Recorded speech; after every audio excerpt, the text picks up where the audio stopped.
Beleza. Agora estando em instalações elétricas. Então percebo que cada vez a gente entra em detalhes mais técnicos. Em cada vez em uma casa a gente tem detalhes mais específicos. E as instalações elétricas são uma delas. Por quê? Porque você geralmente não vê isso muito na sua academia, geralmente você não vê de forma detalhada de como orçar isso na academia ou em qualquer escritório que você trabalha ou no seu escritório. Geralmente isso é terceirizado, beleza? Então, olha esse domínio que você precisa ter também. Quando você está fazendo um orçamento de obra, você precisa estar detalhando cada etapa. E eu vou te dar uma sacada muito interessante, que é para não te perder nessa questão quando se trata do projeto elétrico, que é onde a gente quase não entende muito. Tá? É muito comum arquitetos, engenheiros não entenderem muito da parte elétrica da coisa, tanto da parte de circuitos e tal. Geralmente a gente dá para um eletricista para estar fazendo isso, mas tem outros arquitetos, engenheiros que são bravos aí que faz sem problema nenhum. E eu sou um deles. Tá? Então vamos lá. Instalações elétricas, certo? Nas instalações elétricas, a sacada é você separar a lista de material por quadros. Como se dá isso? Quando você separa por quadros, volta a dizer, você começa a ter um controle maior da situação, você consegue ter um controle maior de cada item que você está orçando nesse orçamento, nessa parte elétrica, nessa fase desse teu orçamento. Então é importante. Vai ficar um orçamento muito detalhado? Vai, mas você vai ter um controle maior sobre o que você vai estar orçando.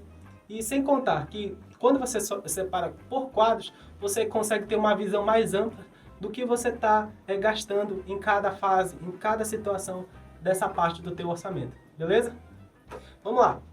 Eu vou ser um pouco mais rápido aqui nessa fase, porque nessa parte elétrica a gente tem três quadros nessa casa. Então eu não vou estar falando de todos. Como um quadro segue o mesmo padrão dos outros, como a gente está querendo ver só a parte de estrutura, eu vou te dar essa sacada só de como tá separando essas informações por quadro, beleza? Eu não vou falar de todos. Tá. Então aqui nos quadros, eu começo a separar pelo primeiro quadro. Geralmente a gente tem um quadro, a gente tem uma entrada, tá? Mas lá já existe energia. Eu vou precisar fazer uma entrada para eu fazer a minha medição, certo? Que é aquele quadro de medição onde teu lado, o cara da tua concessionária vai lá e vê quanto tu tá gastando de energia por mês. Tu vai precisar fazer aquela instalação. Existem várias formas de fazer de quadro para para medição. Nesse caso a gente adotou um medidor convencional, aquele que é chumbado no muro e com medição no próprio quadrozinho. Não é aquele que a gente faz a medição lá no poste, certo? Então a gente está separando aqui tudo que a gente está gastando nesse quadro de medição. Aqui a gente está gastando uma curva de 45 para eletroduto, luva para eletroduto. Essa é uma parte muito técnica, a gente espero não me aprofundar muito, porque essas informações todas, elas vêm do meu projeto elétrico, certo? Então a gente não vai estar vendo o projeto elétrico aqui em si, mas vai estar vendo um pouco de como funciona essa estrutura, tá? E eu estou separando. Primeiro por acessórios para eletroduto, tá? Só a parte de acessórios. Curva, luva, que mais? Curva de 90 graus, luva para eletroduto PVC roscável 60 milímetros. Então, esse de 60 milímetros dá para eu especificar um pouco, que é naquela entrada, tá? Quando ele desce no porte, e ele vai passando por uma caixa de passagem até chegar lá no teu quadro de distribuição dentro da tua casa, certo? E finando aqui, a gente tem esse controle. Tá, o que mais? A gente tem a parte de cabos desse quadro. Observe aqui, QM1, que é o quadro de medição 1, tá? Dessa casa. Só tem um, então eu nem lembro porque eu coloquei isso. Mas enfim, cabos. Eu vou descrever toda a minha quantidade de cabos, vou pegar lá do meu projeto elétrico, que o teu eletricista fez, ou que você mesmo trabalhou nisso, e colocar aqui no teu orçamento. Essa questão do cabo, galera, ela pode ser, no caso, no Sinap a gente só tem por metro, tá? A gente não tem por... a gente tem por metro e tem por pontos, tá? Mas só para alguns casos a gente tem por pontos. Por exemplo, vou instalar uma tomada bem aqui. Lá no Sinap você vai ter ponto de tomada até 2 polos. Inclusive caixa, chumbamento, rasgo, que mais? Eletroduto e cabo, tá? Mas ele, exceto tomada, ele vai falar, exceto tomada. Você não vai ter a tomadinha lá, aquela bonitinha. Vai ter só aquela caixinha amarela, aquele ponto já para você só encaixar a tomada, certo? Em alguns casos, outros não. Enfim, você vai ter diversas situações lá no Sinap. É muita coisa lá que você vai ter no Sinap, tá? Eu te dou uma dica, dá uma assistida naquele vídeo lá que eu explico como tá baixando a tabela Sinap para você estar trabalhando, vendo tudo que tem no Sinap, porque são muitas composições e eu estou tirando tudo isso de lá. Beleza? Tá, agora vamos para instalações elétricas quadro, já vimos, né? Agora vamos para a parte de disjuntores, tá? Outra coisa interessante que você precisa entender na hora de orçar. Você orça tudo que está ali naquele teu projeto elétrico, porque essa parte elétrica ela é cara, muito cara. Então, se tu der algum vacilo, esquecer de alguma coisa, seja um cabo, seja um disjuntorzinho, você vai ver que o negócio é brabo, tu esquecer alguma coisa na tua parte elétrica. Tá? Além de tu expor essa tua edificação a um risco de incêndio e tudo mais, quando tu não coloca todos os equipamentos, todos os disjuntores certinhos, de acordo com a NBR, enfim, você pode ter um grande prejuízo isso na hora quando chega na obra. Aí o teu eletricista, tá faltando isso, tá faltando aquilo. E aí você vai ter que comprar um simples disjuntor que custa uns R$700, por exemplo, certo? Vamos lá. Disjuntor de proteção contra surto, tá? 275 kVA.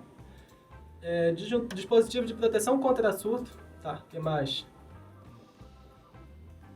Dispositivo monopolar tipo DIN, corrente nominal, 25 A. O que mais? Dispositivo de proteção contra surto de tensão DPS de 20 kVA. E disjuntor termomagnético bipolar padrão NEMA americano, que é aquele padrão NEMA, aquele branquinho já mais moderninho, de 50 amperes de 240 volts, tá? Essa parte eu não vou entrar em detalhes, gente. Eu vou deixar isso para novos vídeos, porque isso aqui, projeto elétrico, é uma parada muito extensa, muito técnica também, para estar se aprendendo isso, tá?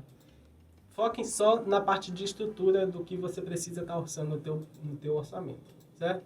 Depois dos disjuntores, eu vou passar para a parte de eletrodutos desse meu quadro, tá? Vamos lá. Eletroduto flexível corrugado, vamos ter de 32 milímetros. Depois eu vou ter o rígido roscável de 32 milímetros. Certamente o rígido ele tá sendo utilizado lá na área externa até a caixa de passagem. Acho que lá embaixo a gente vai estar olhando as caixas de passagem. Eletroduto rígido roscável de 60 milímetros, que é o que sobe no poste, certamente, e faz aquela curvazinha lá. Não sei se vocês se lembram, já viu esse detalhe. Tá? Eletroduto roscável, PVC 25 para circuitos terminais instalado em forro. Provavelmente é o que está levando até o quadro de distribuição. Tá? Aí eu coloco uma verba, porque quando você orça, não vem aquela parte de buchas, parafusos, fenda, tudo aquilo, aqueles detalhezinhos nessa parte de prender os eletrodutos, ou tu vai amarrar os eletrodutos no forro. Isso aí tu não tem nada disso no teu orçamento, na tua composição. E é interessante que tu coloque pelo menos uma verba para te não sair no prejuízo, beleza? Se eu não entendi, vai ficar para uma próxima isso aí, porque isso aí é um detalhe bem técnico e eu consigo te mostrar isso só fazendo um projeto elétrico. Eu não sei se eu vou fazer um projeto elétrico com vocês, mas talvez eu mostre um projeto elétrico em novos vídeos, como tá tirando os quantitativos de projeto elétrico, beleza? Instalações elétricas quadro M1, que ainda estou no quadro de medição, entrada de serviço. Que aqui eu estou colocando a caixa de medição trifásica, que é a caixa em si. Lembre-se que eu estava falando só de eletroduto. Estava falando de eletroduto, cabo e a parte... O que mais? Deixa eu ver. Disjuntores. Tá? E agora eu vou comprar a caixa de medição, beleza? E vou fazer outras situações. O que é? O suporte do losador para mastro, que é a parte do meu aterramento. Isso aí também não vem dentro da composição. Tá? Eu preciso orçar isso separadamente. E a arte de aterramento, tá? Que é aquela do para-raiozinho, que é aquela arte de cobre que fica lá embaixo, que eu tenho a conexão do meu cabo de cobre nu até o meu aterramento. E aí eu coloquei também uma verba para a questão de buchas, para prender eletroduto, enfim, aqui. Ok? Vamos lá, instalações elétricas do quadro QD1. Entramos com o quadro, aquele que fica dentro da tua casa, tá? Aquele que tu controla todas as luzes, todas as tomadas, desliga isso, desliga aquilo, é aqui nessa parada que a gente vai estar utilizando. Beleza? Instalações elétricas para acessórios para eletroduto, a mesma situação. O que são acessórios para eletroduto? São as caixas de passagem, que é aquelas caixas octagonalzinhas que a gente coloca no chumbamento. A gente abre aquele rasgo na alvenaria e coloca lá a caixinha para receber a tomada. Beleza? Até então tá tudo ok? E aí a gente vai ter essas caixas, tanto aquelas caixas 2x4, que é aquelas retangularzinhas, quanto aquelas octagonal, que geralmente elas ficam lá no nosso forro fazendo as distribuições dos circuitos, dos pontos de tomadas de iluminação. Vamos lá? E aqui também coloquei uma verba, certo? Vamos lá para instalações. Entra na parte de cabos. Essa parte de cabos é interessante que você se atente a fazer isso. Eu não faço meus projetos elétricos na mão, tá? Eu faço meus projetos elétricos em programas, enfim. E ele consegue me dar esse quantitativo de cabo de forma muito mais precisa do que eu fosse fazer na mão. Porque quando tu faz o projeto elétrico na mão, volta e meia tu vai esquecendo, na hora de tirar os quantitativos, vai esquecendo algum pedaçozinho do circuito que desceu, que foi para cá, e às vezes tu esquece e tu não tem esse controle, tu não tem toda essa habilidade de pegar certinho de por onde passou cada ponto, enfim. E o programa, quando eu lanço os eletrodutos, ele me dá um quantitativo quase que exato no teu orçamento, nessa parte de cabos, beleza? Se não exato, tá? Isso vai depender de como você vai estar utilizando o programa. Uma dica de programa também não vou fazer merchan aqui, mas é o QI elétrico. Eu acho muito top, muito bacana para estar utilizando, tá? Da linha QI Builder, tá? Tanto para fazer projetos elétricos, hidráulicos, de esgoto e águas sanitárias, enfim. Vamos lá. Aqui eu estou colocando os cabos, estou utilizando cabo isolado de 4 mm, de 6 mm, de 10 mm, de 16 mm, de 25, de 35 e de 70, tá? Lá no meu projeto elétrico, eu provavelmente te explicaria isso, tá? Mas não vou entrar em detalhes de onde vem cada situação, porque isso é um detalhe muito técnico do teu projeto elétrico. Só te foca no que tu tem que orçar, tá? Vamos lá para interruptores e tomadas. Depois, interruptores e tomadas. Eu vou ter na minha casa tanto interruptores de 3 módulos, de 1 módulo, de 2 módulos, e isso eu vou estar tendo que especificar no meu orçamento. Tá? No Sinap a gente tem bastante disso. A gente consegue ter vários tipos. Tá? Tem casos que você precisa fazer uma composição própria ou uma cotação no teu mercado, ou você pega do Sinap mesmo e faz a sua própria composição. Beleza? Então, aqui eu vou ter meus interruptores de 3 módulos, vou ter interruptor de 1 módulo, vou ter relé fotoelétrico, que é para acender as luzes lá de fora da casa. Eu acho que tem aqui, ó, para acender essas arandelas aqui todas de fora, certo? O cara tá toda hora lá no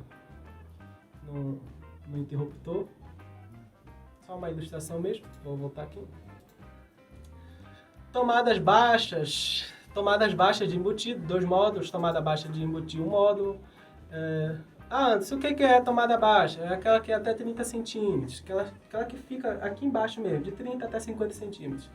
O que é tomada média? Aquela que fica na margem de 1,20 m até 1,60 m é considerada uma tomada média.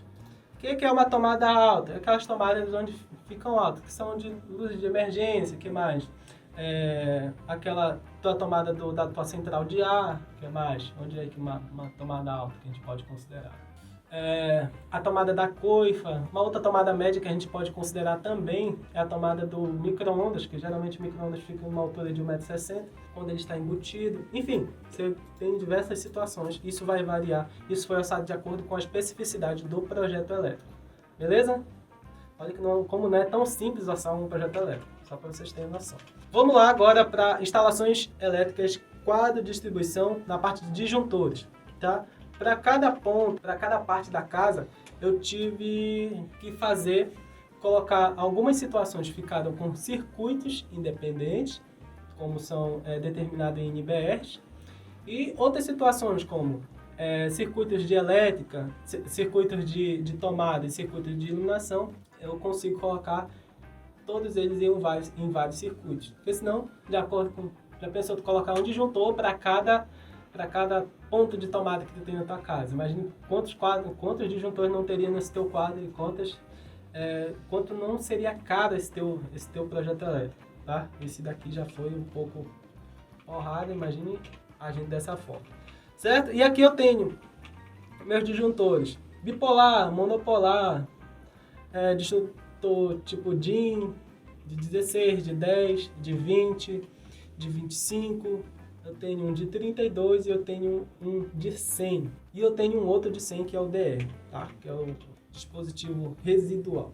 Dispositivo tetrapolar residual.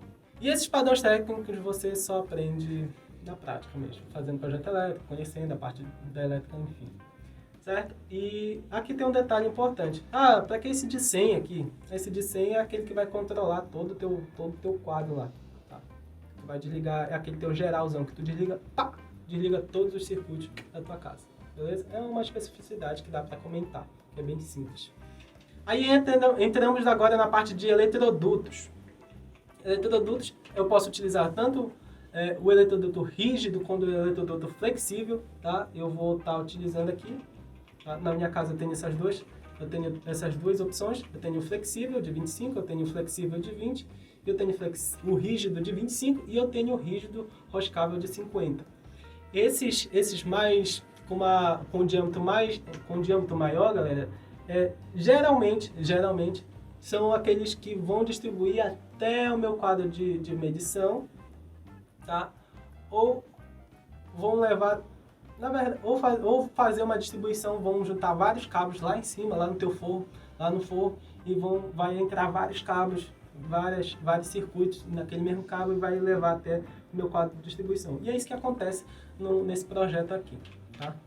Eu acho que vai ser interessante algum dia eu mostrar o projeto elétrico desse projeto. Deve ser muito doido, eu acho que vai pirar muito com a cabeça de vocês, tá? Vamos lá. Instalações elétricas. Tá.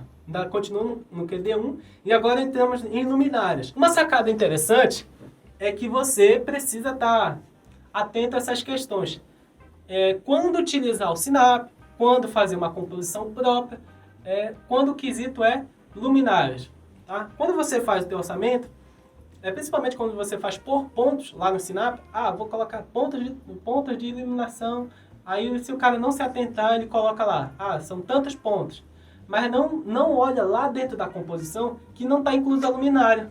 Por quê? Porque hoje no mercado, eu acho que o Sinap até ele coloca as luminárias mais básicas, por exemplo, aquelas bulbozinhas pequenas, eu acho que é o que deve ter. Bulbozinho, aquelas pequenas redondinhas e plafon, aqueles quadradinhos lá.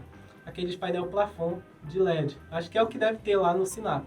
Porque hoje no mercado existe uma variação tão grande, nesse mercado de iluminação, que eu acredito que ele não vence fazer toda uma pesquisa de mercado em todas as lojas para estar fomentando esse mercado de iluminação, certo? Então é por isso que certamente você não vai encontrar isso lá no Sinap, tá? Fita de LED, o que mais? Arandelas. Você vai encontrar aquelas arandelas toda michuruca lá que não bate com o preço de mercado. Então, cuidado com isso na hora de orçar essa parte de iluminação, na parte de luminárias, beleza? Vamos lá! Eu vou citar rapidamente, tá? Nessa parte de luminárias, porque observe aqui que a maioria, eu tive que fazer uma composição própria, tá? Porque não tinha no Sinap, tá? Ou seja, composição própria é calculando desde a compra, desde o meu eletricista, tá instalando essas luminárias, beleza? Vamos ver rapidinho. Vou só falar aqui. Painel plafon luminária LED embutir quadrada. 12 watts. 17 por 17 centímetros. Tá? Eu não vou mostrar nada disso. Só para vocês imaginarem. Tá? Kit perfil 24. Fonte, função, Itaúna, fita de LED. Tá? A gente vai ter diversas fitas de LED nesse projeto. Tá? Acho que dá para ver aqui. Deixa eu ver se dá para ver algumas situações.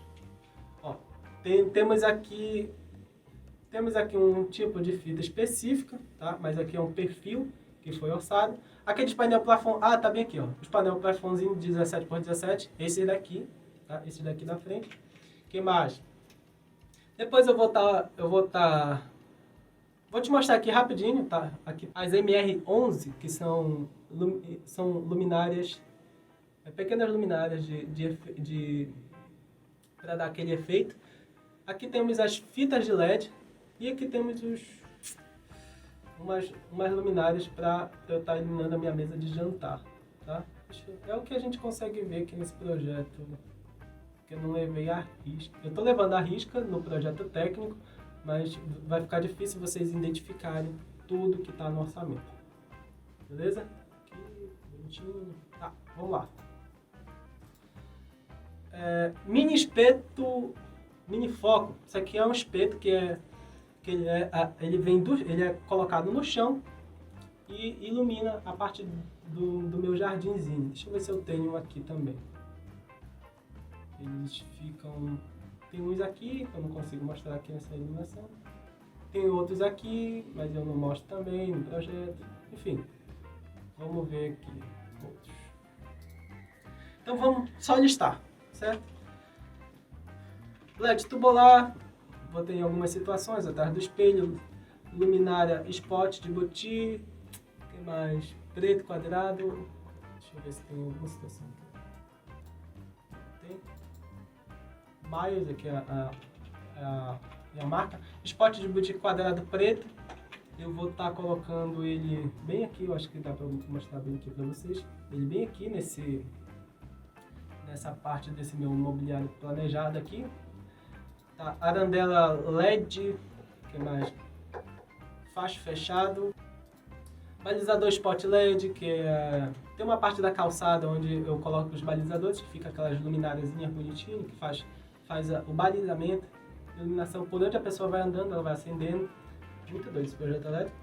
Refletor holofote LED, que fica lá atrás da casa, tá? Para iluminar o jardim, fazer iluminação geral. Spot LED, cobre, quem mais? Não lembro de onde fica. Arandelas, lustre. Tá bem aqui o lustrezinho, tá? Lá na sala de estar. Spot embuti quadrado, retangular, mini dicróica, que são essas daqui, essas pequenininhas aqui que fica aqui embaixo, que faz aquele efeito de luz e sombra. Tá, arandela, LED Lion, facho fechado, eu não voltei aqui nos 3D, não vai dar pra ver. E spot LED 7 econômica, gesso, Sanca, tá, é o Sanca Bivolt. Eu vou ter 12 também, em outra situação, acho que não vai aparecer, que fica dentro dos quartos. Tá, vamos voltar aqui. Enfim, findamos, agora vamos comprar esse quadro, vamos instalar esse quadro. É um quadro de 32 disjuntores, quadro de distribuição de energia de embuti em chapa metálica para 32 disjuntores. Olha a quantidade de circuitos que temos aí. Termomagnético monopolar com barramento trifásico neutro e fornecimento e instalação. Ou seja, eu vou comprar aquela caixa, vou colocar o barramentozinho e eu vou estar colocando todos os meus disjuntores. Beleza, galera, agora continuando em forro da casa, a gente entra numa parte mais de acabamento, tá? Forro, pintura, tem outra etapa também que se chama acabamento. E a gente já vai começando as partes finais da casa. E aí a gente vai começando a entender todo esse processo, desde quando a gente pegou lá no início do canteiro até a parte de acabamento, beleza? Então eu vou ser um pouco mais breve nesse assunto, tá? Porque é conhecimento de todo mundo, já é necessário. Como estamos falando de estrutura de um orçamento, eu vou falar só das etapas que temos que ter em cada situação, tá bom? Então, nessa casa em específico, tá? Mostrando ela de novo, beleza? Ela vai ter dois tipos de forro, forro em gesso e forro em madeira, tá? Que é como vocês podem ver aqui, tá bom?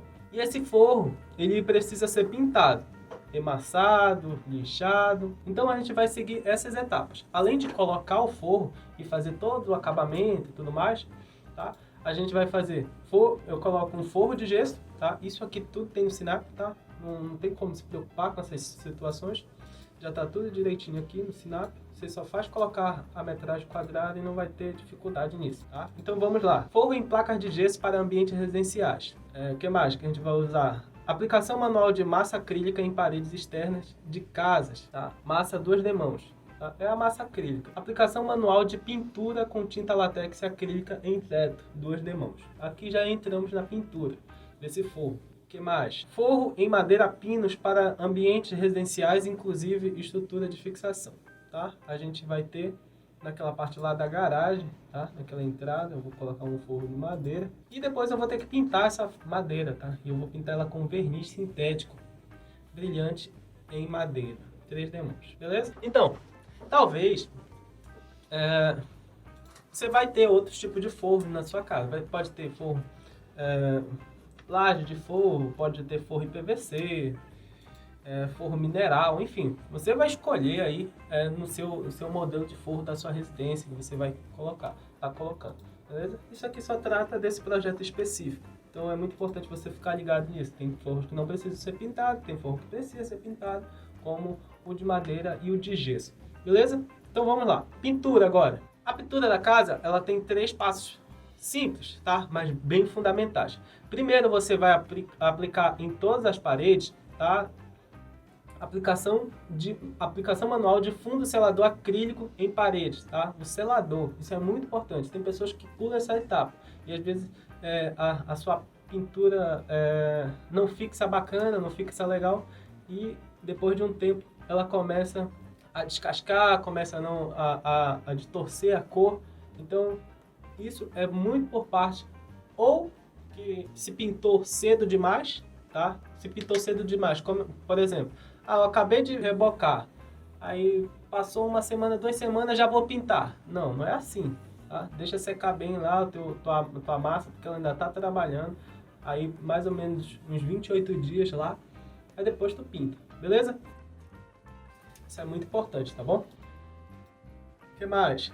Aplicação manual de fundo selador acrílico em paredes externas. Eu separo interno e externo, tá? Porque eu quero saber quanto eu vou gastar na parte interna, quanto eu vou gastar na parte externa, até para eu estar negociando com a minha mão de obra. Isso é importante, tá? Aplicação manual de massa acrílica em paredes de casas. Massa acrílica é onde eu vou emassar, eu vou fazer todo o trabalho. Vou emassar para a parede ficar lisinha e depois vou lixar, beleza? Voltando, aplicação manual de pintura. Agora eu já entro na pintura, pintura 2 demãos, paredes internas da casa. Toda a parte interna eu vou estar fazendo a pintura. Aplicação manual de pintura com tinta látex acrílica em paredes 2 demãos, na parte externa da casa. O que mais? Ah tá, um detalhe interessante, que essa casa, ela tem algumas situações em que exige umas pinturas mais diferenciadas. O cliente quis, a gente sugeriu na verdade, e o cliente acatou alguns detalhezinhos importantes na pintura, tá?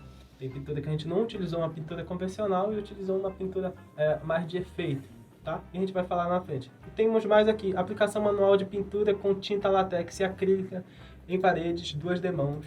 Aí eu coloco aqui para onde é para pingadeira, tá? Porque a pingadeira tem uma outra cor. Tá, vamos lá. Pintura para pilar inclinado com tinta da biomassa cor grafite, tá? Isso aqui é uma pintura específica que eu tinha falado e eu destinei, eu tive que fazer uma composição só dessa pintura, tá? Porque ela não tinha aqui na minha localidade, eu teria que trazer de fora, calculei o frete e tudo mais, tá? E tô comprando essa tinta que imita cimento queimado.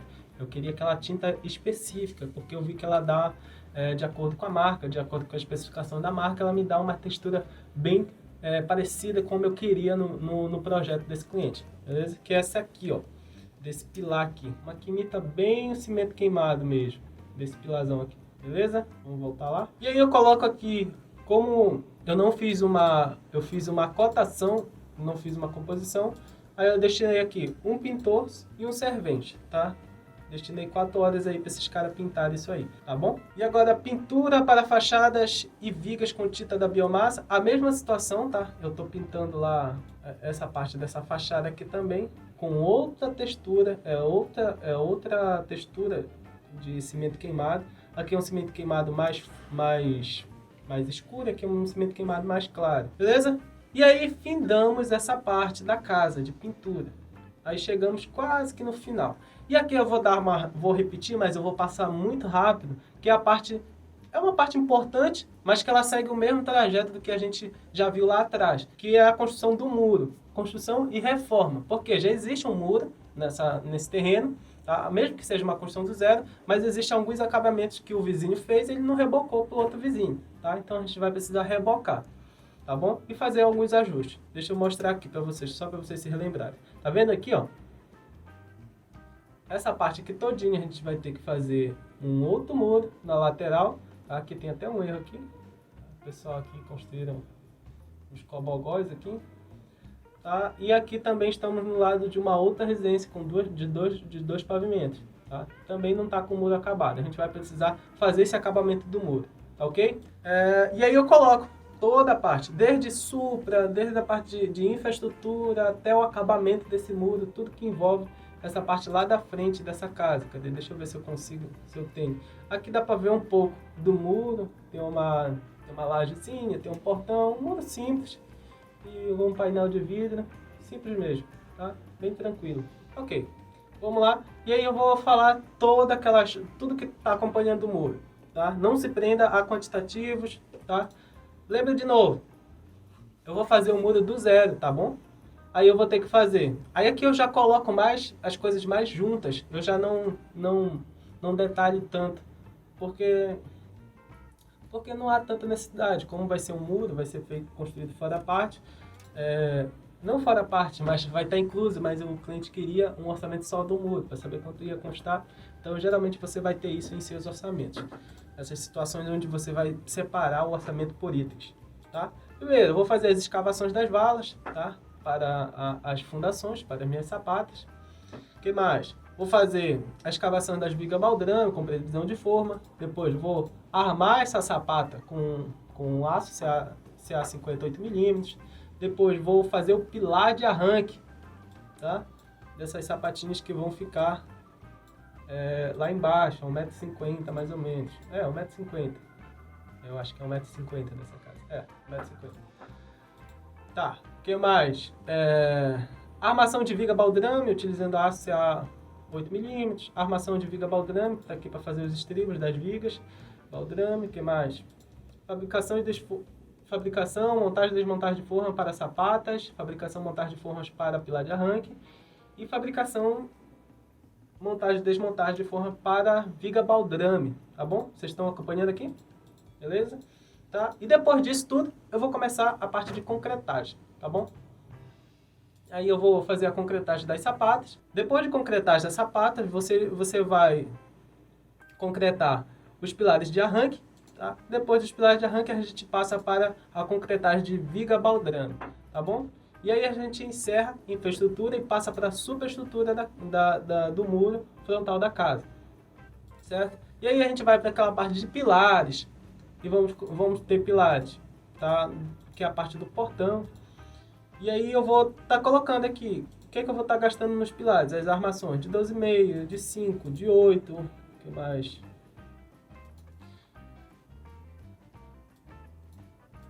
A parte de cintamento, viga de cintamento do portão, o que mais? Armação de uma estrutura convencional de concreto, mesma coisa. O que mais? Armação de laje, que eu vou ter uma lajezinha lá, vocês que não lembram, aqui ó, na frente. Vou ter essa laje aqui, esse pórticozinho aqui, tá? Tudo aqui eu vou ter, tá bom? Deixa eu voltar lá. Laje pré-moldada, mesma situação. Nessa parte aqui, tudo aqui é laje pré-moldada, tudo laje pré-moldada. Tá? Aí agora vamos voltar lá. Armação de pilar, concretagem de pilar, depois concretagem de viga, concretagem de laje.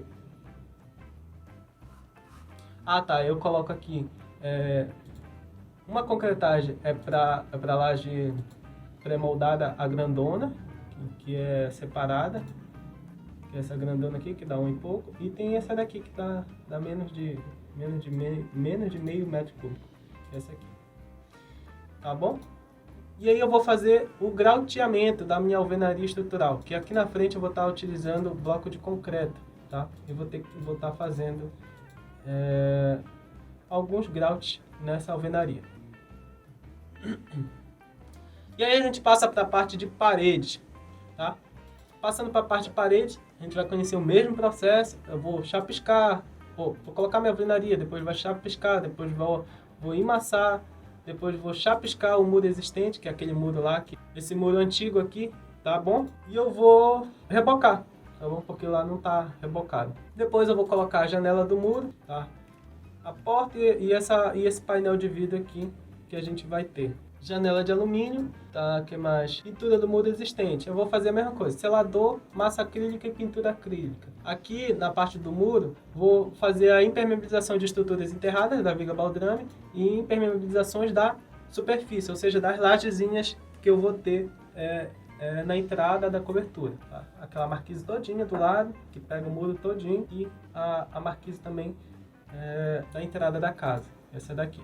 Isso aqui eu vou ter que impermeabilizar tudo, porque senão infiltra, certo? Vou entrar na parte, volta para a parte da casa, mas também que inclui tudo, inclui todo o muro, que é a parte de pontos, a parte de telemática, que estão inclusos pontos de câmera, pontos de TV digital, TV aberta, internet e alarme, tá? E aí eu entro nessa parte. Telemática, ponto de câmera, tá? A gente está fazendo aqui o orçamento só do ponto de câmera, não tá... Nesse caso, deixa eu ver se eu estou comprando as câmeras. Estou comprando as câmeras também, tá? E aí eu vou estar utilizando eletroduto flexível, depois caixas de passagem 4x4, caixa de passagem octagonal, que eu já expliquei, que é aquela que fica amarrada na cobertura, e cabo lógico de vídeo coaxial 95 ou HMS, tá? Isso é o quantitativo de cobre que temos nesse cabo, tá bom? Gravador de vídeo, tipo Time Holmes 960 horas, instalado, câmera com sensor, tá? Vai ter 7 câmeras nessa casa. E aí, telemática, ponto de TV digital, olha que coisa interessante, que a gente não deixa, geralmente numa casa fica toda a antena vem por dentro da casa, passando fio, enfim, fica uma coisa bem feinha, tá? E aí eu vou passar esse ponto, vai ter eletroduto que vai descer até, e vai ter uma caixa mesmo, como se fosse uma tomada, que a gente tem um ponto específico, uma tomada específica para pontos de TV. Então, vai ter a tomada de TV e o cabo coaxial da TV, tá bom? Telemática. Aqui é uma casa simples, a gente não tá fazendo nada mirabolante, tá bom? Só vai ter 2 roteadores nessa casa, então eu vou precisar levar o ponto, tudo cabeado estruturalmente, ou seja, tudo estruturado, tudo por dentro da parede, tá? Nada exposto, tá bom? Então é importante que você dê essa dica para o teu cliente e não na hora, porque toda casa praticamente hoje precisa ter roteador, precisa ter internet, então é importante que você atente a esses detalhes, beleza? E aí vamos lá para a parte de eletroduto, depois vou ter caixa de passagem, vou ter o ponto para cabeamento estruturado embutido, tá?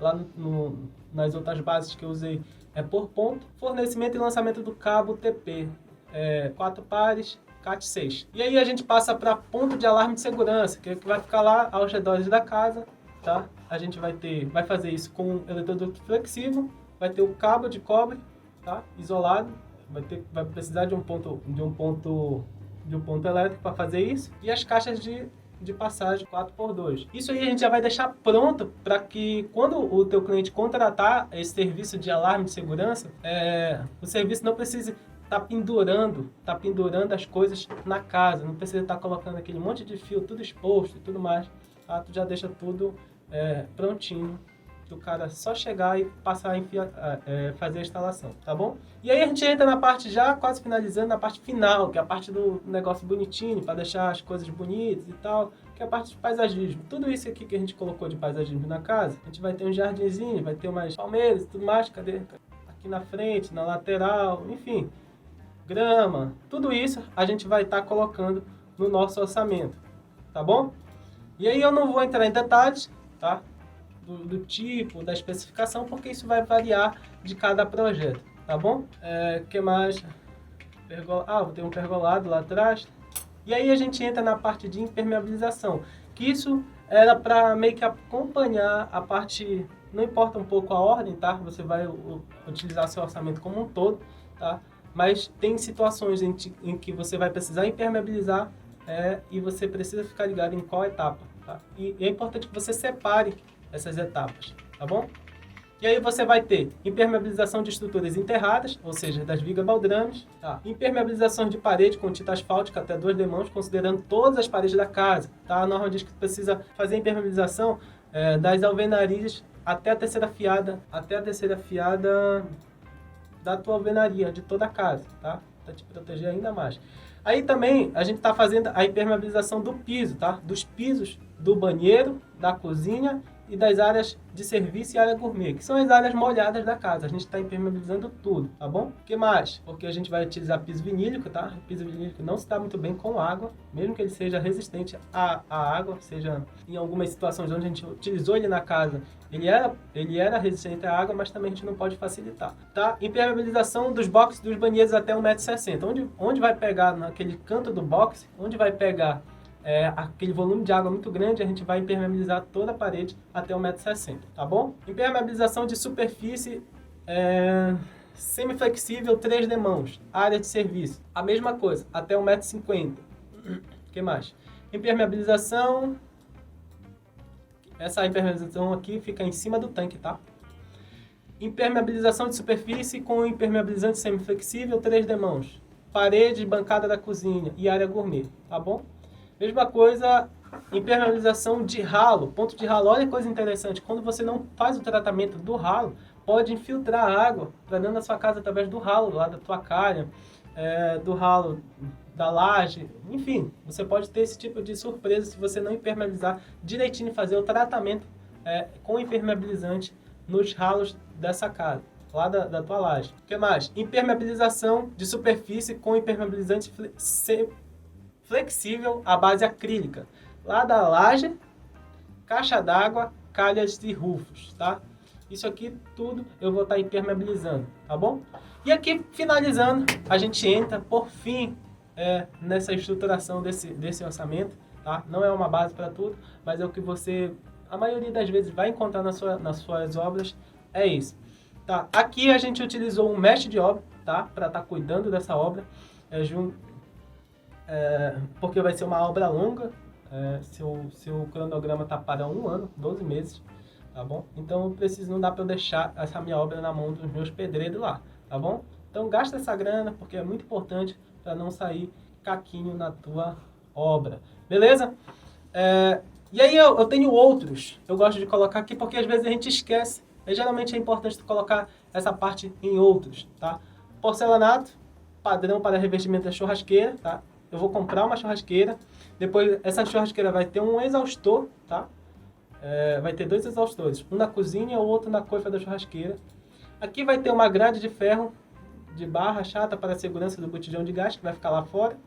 E aí aqui no fim a gente entra em limpeza final da obra, depois a gente vai carregar esse entulho e depois a gente vai contratar o serviço de bota fora, beleza? E aí a gente finaliza a estruturação de uma casa construída do zero. Beleza, galera? Espero que vocês tenham gostado desse vídeo e até a próxima!